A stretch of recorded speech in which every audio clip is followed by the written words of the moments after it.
종료주일인 오늘은 우리가 보혜사 성령님에 대해서 하나님의 말씀을 살펴보기를 원합니다.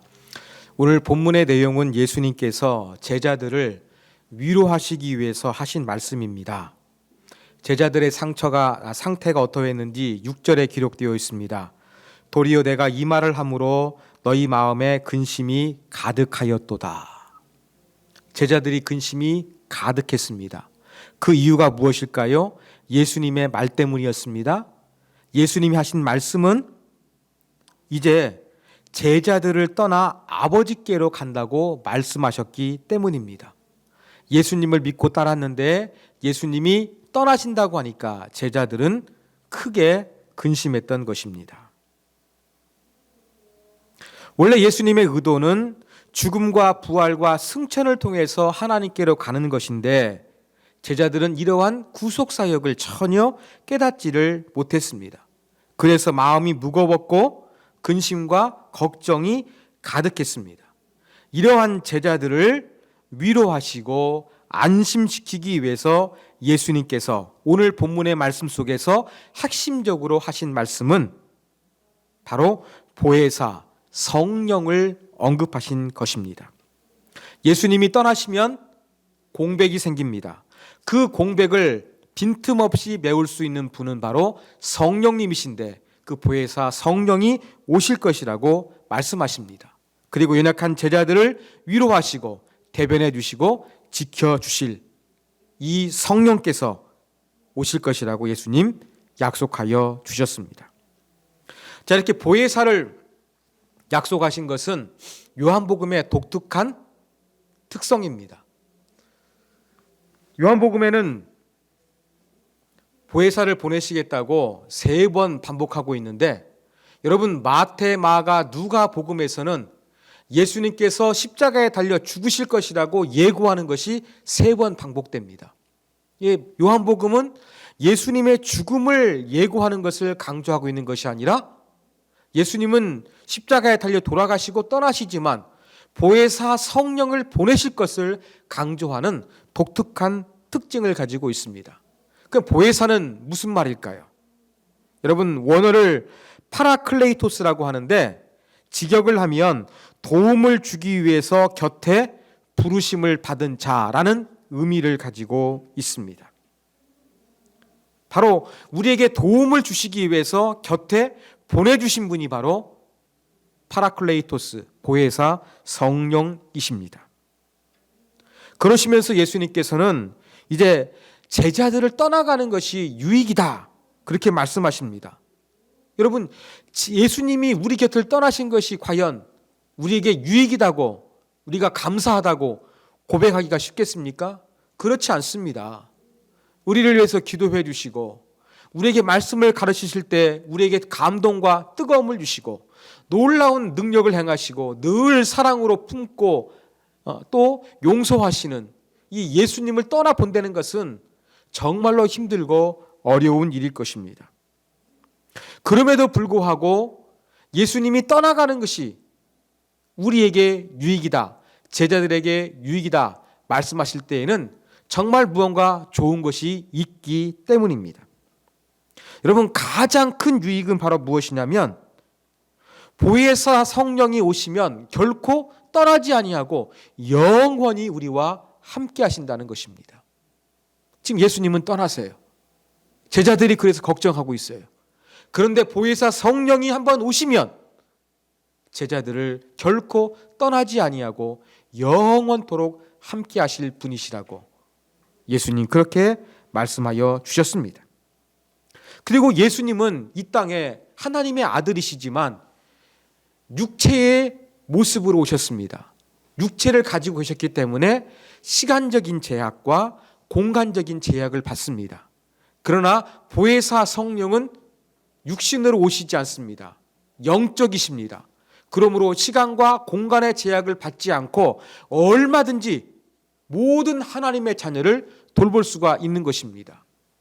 예수님은 살아계셨을 때 함께 있는 자들을 위로하시고 만나 주실 수 있지만 파라클레이토스 성령님은 영적이시기 때문에 시간과 공간을 초월해서 모든 그리스도인들 한 사람 한 사람을 인격적으로 온전하게 만나 주실 수 있는 그러한 능력이 있기 때문에 예수님이 떠나가는 것이 능력이다, 이렇게 말씀하신 것입니다.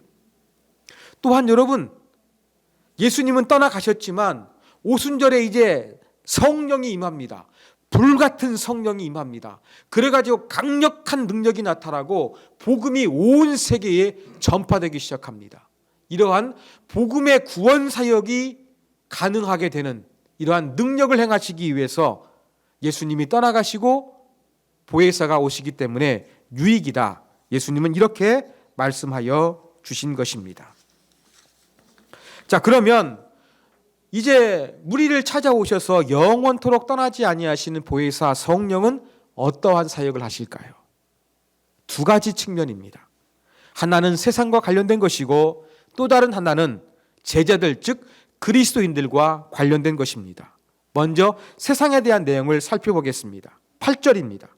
그가 와서 죄에 대하여, 의에 대하여, 심판에 대하여 세상을 책망하시리라.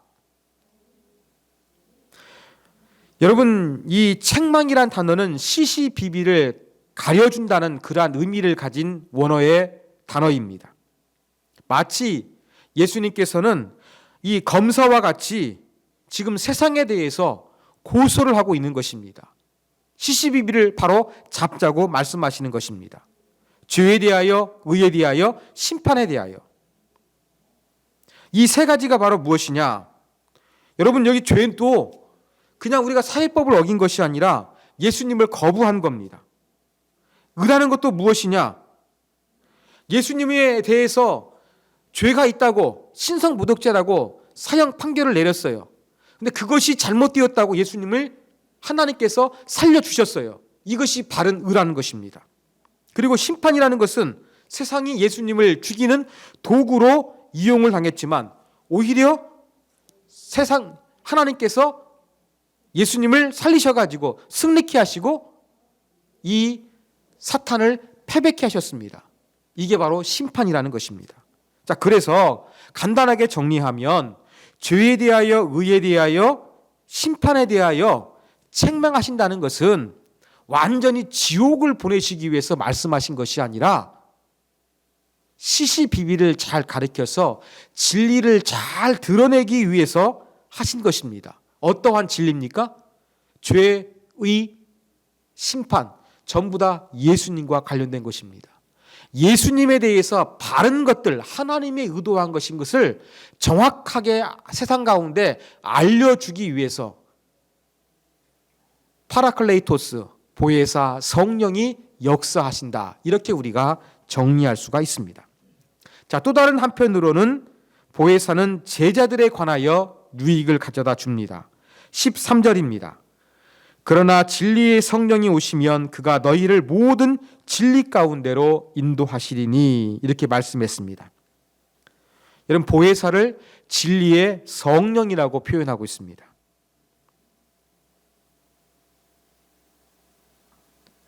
진리와 또 관련이 있습니다. 그래서 모든 진리 가운데로 우리를 인도해 주신 것이라고 이야기합니다.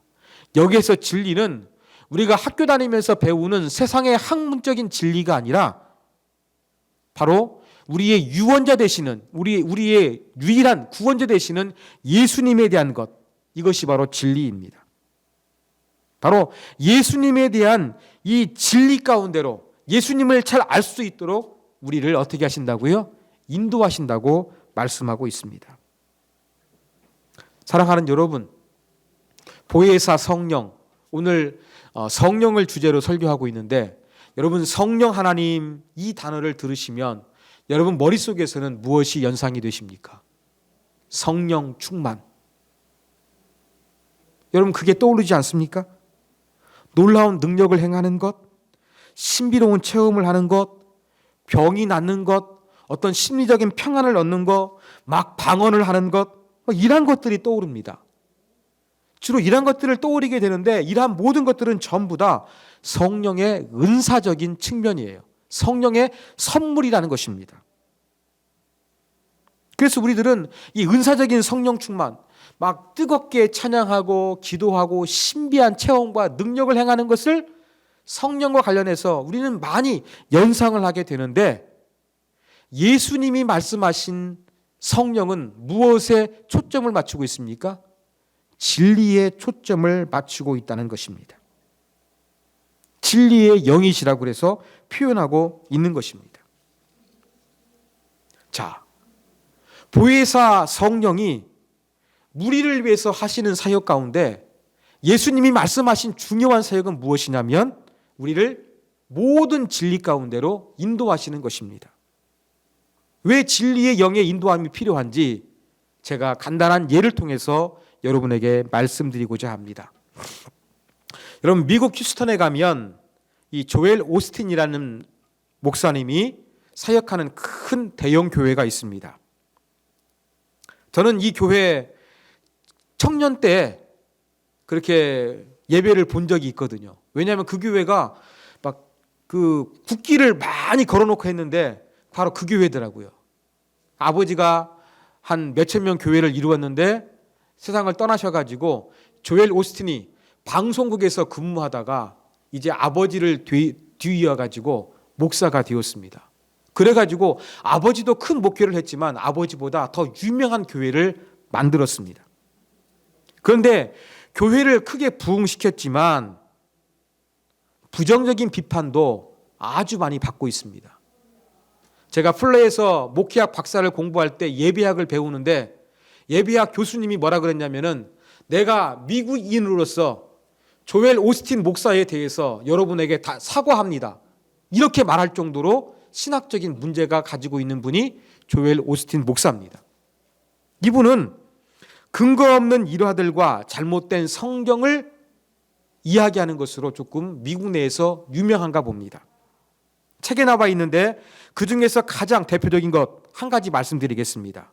바로 요한복음 5장에 나와 있는 베데스다 연못가에서 38년 된 병자에 대한 이야기입니다. 이 조엘 오스틴은 그 환자가 신세 한탄을 하면서 그냥 무기력하게 누워 있었다는 거예요. 그리고 이렇게 무기력한 자기 현실에서 벗어나기 위해서는 믿음을 가지고 적극적으로 행동했어야 된다, 이렇게 이야기하고 이렇게 주장을 하고 있습니다. 치유받지 못한 것은 적극적으로 믿음을 가지고 행동하지 못했기 때문이지 그것이 부족해서 그렇지 다른 게 이유가 아니다, 그렇게 성경을 해석합니다. 근데 여러분, 요한복음 5장을 정확하게 읽어보면은 예수님께서 그 38년 된 병자를 불쌍히 여기셔서 치료해 주신 것입니다. 그런데 이분의 성경 해석은 누구의 영향을 받았느냐? 노만 빈센트 필이라는 긍정적인 사고를 해야 된다, 이 포지티브 띵킹 애티튜드를 강조하는, 긍정적인 사고를 강조하는 이 노만 빈센트 필의 영향을 너무나 많이 받았습니다. 세상적으로 이야기하면은 자기 긍정하면서 자기 개발서와 같은 비슷한 맥락의 말을 하고 있는 거예요. 38년 된 병자가 적극적으로 믿음을 가지고 달려나가면 병을 고칠받을 수 있었는데 이렇게 가만히 있었다. 우리가 뭔가 믿음을 가져가지고 적극적으로 행동해야 된다, 옳은 말 같아요. 그렇지만 예수님이 말씀하신 진짜 성경의 내용은 바로 무엇이냐? 예수님께서 그 영혼을 정말로 불쌍히 여겨주셔서 고쳐주신 거거든요. 예수님의 사랑이 강조가 되는 거거든요. 그런데 믿음을 강조하고 뭔가 적극적이고 좋은 것을 강조하는 것 같지만 진짜 성경의 기록과 의도하고는 핀트가 다른 데 가 있는 것입니다. 그래서 많은 미국의 신학자들이 조엘 오스틴의 잘못된 성경을 지적하고 있습니다. 오죽했으면 예비학 교수가 한국에 와가지고 제가 같은 미국인으로서 이 조엘 오스틴에 대해서 사과합니다, 이렇게 고백했겠습니까? 여러분, 이렇게 제가 만났던 교수님처럼 또 책을 썼던 이 어떤 저자처럼 조엘 오스틴의 잘못을 지적하는 게 바로 무엇이겠습니까? 보혜사 성령이 역사하기 때문입니다. 진리인 것처럼 보이지만 진리가 아니기 때문에 참된 진리가 무엇인지 잘 분별할 수 있도록 도와주시는 사역, 이걸 누가 하시느냐? 보혜사 성령이 하신다는 것입니다. 예수님에 대한 바른 이해와 바른 섬김과 바른 순종이 가능할 수 있도록 우리를 도와주시고 우리를 진리이신 예수님에게로 접근할 수 있도록 이끌어 주시는 분이 누구시다? 보혜사 성령의 중요한 핵심 사역이다. 이렇게 우리는 정리할 수가 있습니다. 제가 뉴스를 보는데 여러분 인천 본부 세관이 있습니다. 출입국 관리소 보면 세관이 있지 않습니까? 9년 동안 여행자가 이렇게 고액 위조 수표나 어음을 가지고 들어왔는데 9년간 발각된 총 금액이 131조라고 합니다. 이게 너무나 많이 일어나다 보니까 코로나 시국에 지금 왕래하는 사람도 적은데 이것이 자꾸 늘어나다 보니까 이 관련 기관에서 국가정보원, 위패 전문가 그룹과 세관 직원을 대상으로 이 고액 수표나 또 어음에 대해서 진위를 감별하는 특별 교육을 실시했다는 기사를 제가 읽었습니다. 여러분, 가짜가 너무나 교묘하다 보니까 진짜와 가짜를 구분하는 교육이 필요하고 전문가가 필요합니다. 진위 감별사가 필요하죠. 영적인 세계에도 마찬가지입니다. 진리이신 예수 그리스도를 바로 드러내기 위해서 진짜 하나님께서 의도하신 예수님에 대한 진리를 가르쳐주는 자와 교묘하게 위정하고 있는 거짓 진리, 이것을 영적으로 감별해 주는 분이 누구시라고요? 보혜사 성령의 중요한 역할이라는 것을 저와 여러분이 반드시 기억해야 할 것입니다. 그래서 성령 하나님의 역할이 정말로 우리 가운데 중요한 것이에요.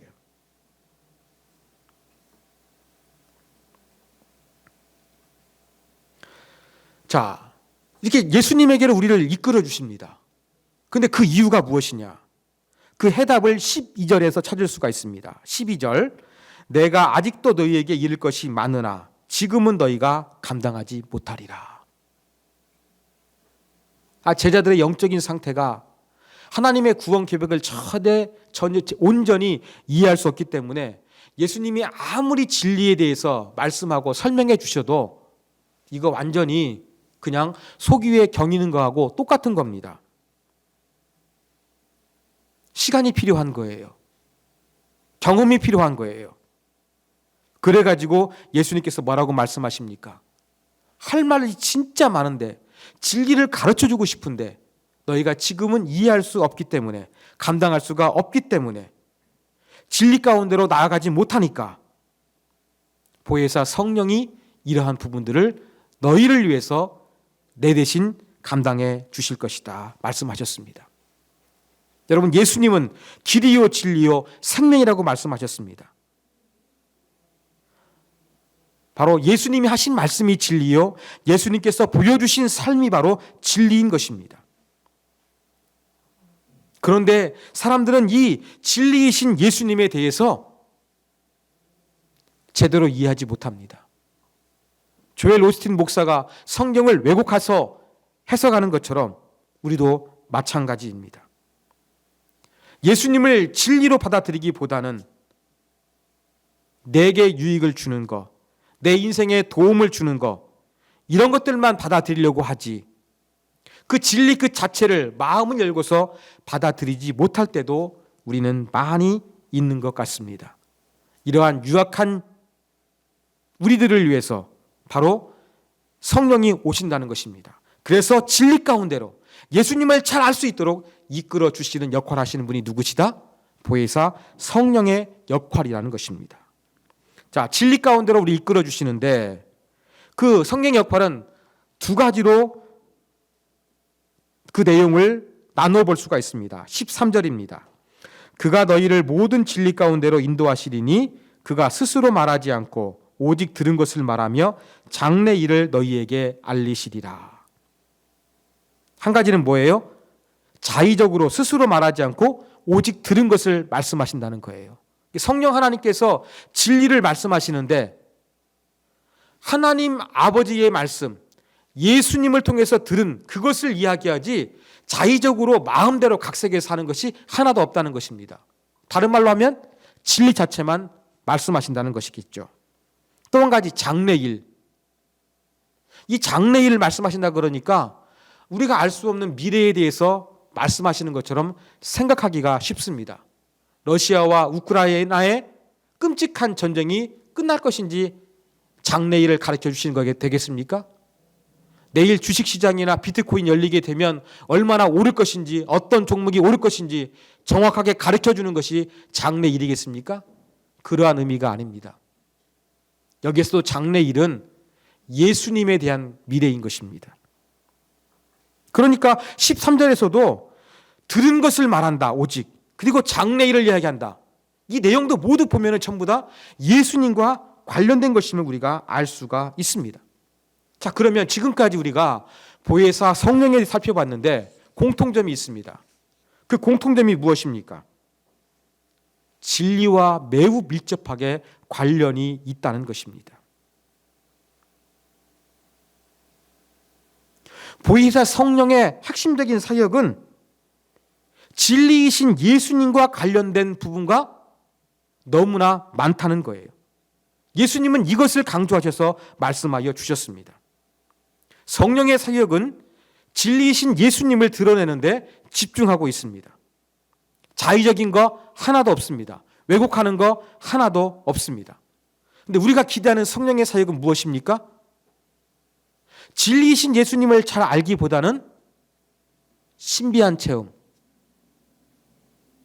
하나님께서 선물로 주시는 은사적인 체험, 마음의 위로, 축복받는 거, 능력받는 거, 여러분 이런 것과 주로 관련되어 있지 않습니까? 그러므로 우리가 성령 충만함을 기대해야 되겠습니다만 우리가 성령에 대해서 가장 잃어버리지 말아야 될 가장 중요한 것은 바로 무엇이냐? 성령님을 통해서 어떤 신비한 내적인 체험도 중요합니다만 진리이신 예수님을 깊이 있게 알아가는 것, 이게 정말로 중요하다는 것을 우리가 놓치지 말아야 됩니다. 예수님은 바로 이것을 강조하셨습니다. 사랑하는 여러분, 오늘은 종료 주일이고 내일부터 고난주간이 시작됩니다. 여러분, 고난주간, 예수님이 우리를 위해서 십자가에서 고통을 받으신 거, 죽임을 당하신 거 다 알고 있어요. 진리 자체를 알고 있어요.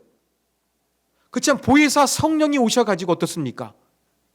아직도 내가 이 십자가의 은혜를 깨닫지 못한 것이 있다고 한다 그러면 그것을 가르쳐 주시기를 위해서 우리가 기도해야 되겠습니다. 이것이 바로 보혜사 성령이 하신 일입니다. 보혜사 성령님, 2020년 내가 고난주간을 보낼 때에 나로 하여금 십자가의 은혜를, 내가 알지 못했던 진리를 깨닫게 해주십시오. 발견하게 해주십시오. 알게 해주십시오. 우리가 이렇게 기도해야 되겠습니다. 또 보혜사 성령을 통해서 이미 알고 있는 거예요. 그런데 머리로만, 지식적으로만 들리는 거예요. 감동이 없는 거예요. 바로 그때 진리이신 이 보혜사 성령 우리가 의지해야 되겠습니다. 하나님, 내가 어느 정도 성경을 읽어가지고 고난주간이 무엇인지, 십자가의 은혜가 무엇인지 머리로는 알고 있습니다. 그런데 내 감정이, 내 마음이 감동적으로 깨닫지 못하고 있습니다. 느끼지 못하고 있습니다. 강팍한 내 심령을 보혜사 성령께서 오셔서 진리 가운데로 이끌어 주시고 내가 깨달을 수 있는 은혜를 허락하여 주시옵소서. 이렇게 기도해야 할 것입니다. 사랑하는 여러분, 우리는 성령에 대해서 바른 인식을 하기를 원합니다. 성령 충만 좋습니다. 은사적인 거, 신비한 체험, 능력, 심리적인 거, 관계적인 거 좋습니다. 그것만이 전부가 아닙니다. 성령이 하시는 중요한 역할은 진리이신 예수님을 잘 알 수 있도록 우리를 도와주시는 것입니다. 잘못된 성경 해석에 대해서, 잘못된 하나님의 말씀에 대해서 우리를 지켜주시는 것, 이것이 바로 보혜사 성령께서 하시는 사역임을 깨닫고 고난주간에도 참된 십자가의 사랑이 우리 안에 바르게 전달되고 감동적으로 전달될 수 있는 은혜가 임하도록 사모하시고 경건한 마음으로 고난주간을 보낼 수 있는 우리 모두가 되기를 주님의 이름으로 부탁드립니다.